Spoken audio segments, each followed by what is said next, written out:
More than 400,000 homes and businesses in Texas are without power this morning following a bombardment of severe weather. Strong thunderstorms swept across the Lone Star State last night, bringing pounding rain, baseball-sized hail, and damaging winds. Winds were so strong, in fact, that they pushed an American Airlines plane away from its jet bridge at DFW Airport. Our Tom Hansen is in Garland, Texas, with more on this relentless series of storms. Tom, good morning. Hey there, Anne-Marie. Good morning to you. You know, it's been noisy behind us up until this very moment when we went live. That's because the cleanup is underway. And just to give you an idea of how forceful those winds were, you can see this massive tree that is down onto this house.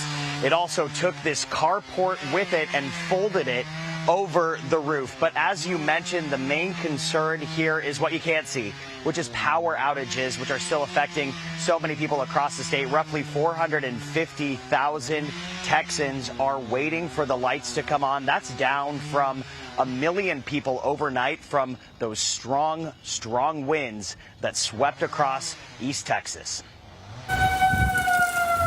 Back-to-back days and nights of heavy rain, winds up to 80 miles an hour, plus the constant threat of tornadoes and hail up to the size of grapefruits. The unrelenting storms across Texas claimed another victim Tuesday. A worker was killed in Magnolia, northwest of Houston, when powerful winds knocked down 2 homes under construction, trapping him. This latest round comes after holiday weekend storms killed at least 24 people in Texas and 6 other states. The wild weather yesterday stripped rooftops from businesses and homes. Trees were toppled and roadways flooded. Flash flood came about, tried driving through it. I was surrounded by all sides and the car flooded. The storms also took down power lines, plunging about 1 million people into the dark at its peak, forcing officials in Dallas County to issue a disaster declaration warning restoration could take days. I've been doing this for 14 years, and I don't remember ever having a multi-day event quite like this one. Back here in Garland, cleanup crews are busy surveying the damage as heartbroken homeowners clean up what they can. The ceiling, the rafters, the joists, everything came down in there. There's water running through there like a river. And, you know, the White House tells us that FEMA is on the ground doing damage assessment. Local officials are also telling residents how they can report property damage. And people here cannot let their guard down just yet. That's because the severe weather threat looms over us until tomorrow. That means flash flooding and the potential for more severe storms. Anne-Marie? Those clear skies are misleading then. What is the situation like where you are right now? Yeah, I mean, as I mentioned, cleanup is underway. You know, the damage here in this neighborhood is pretty sporadic, but what we've seen for the most part are downed trees and that power outage concern. You know, doing the math here, Anne-Marie, we're in Texas. We're heading into the summer. It is hot day after day here. And so for people to be without power, that means being without air conditioning. That's a huge concern for the residents that we've spoken to. Now, the good news is the lights are coming on in this neighborhood. One resident that we spoke to across the street tells us that he got power late into the night last night, but this house, not so lucky. So, you mentioned that storms are on their way again in Texas. Texas is a big state. I'm wondering if they're getting any more sort of precise information, any ability to prepare for where the worst of it may hit.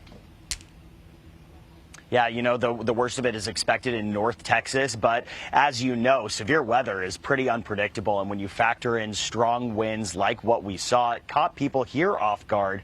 Also, the possibility of flash flooding, that can happen in a moment's notice. And tornadoes, also very unpredictable. So people are bracing for that impact. As you know, Anne-Marie, over the weekend we saw a ton of severe weather in the northern part of the state where the worst of that weather system is supposed to hit. In Valley View, we saw several deaths after tornadoes swept through the area. Fortunately for the people here in Garland, though, the weather was not as severe as that. So what we saw here was mainly property damage, not many injuries, if any injuries at all, and certainly no deaths. So for now, people bracing for impact, but they're lucky here in Garland, and they've told me that. All right, Tom, thank you very much.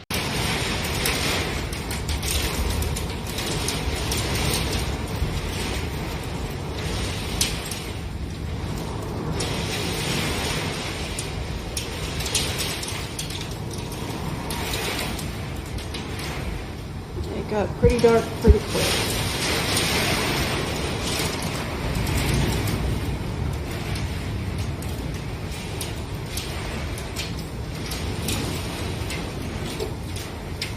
I don't like the fog over here.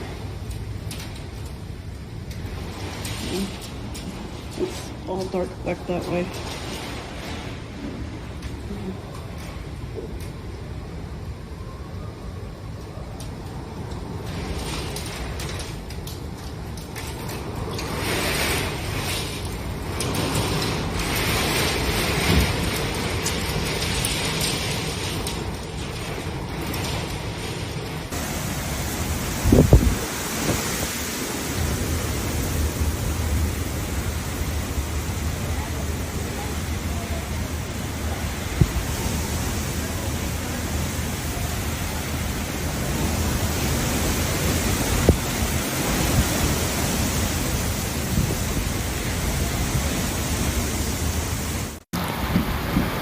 How do you get him out?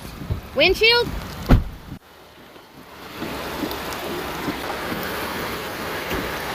Dust it, baby. Be careful, be careful. Ivy, video.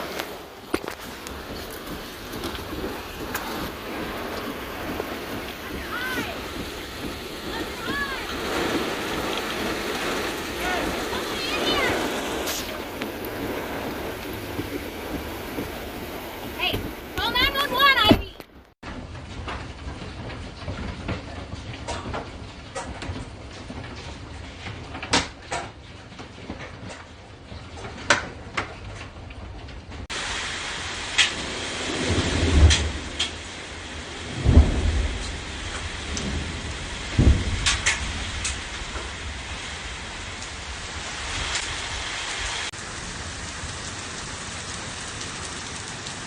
Nice.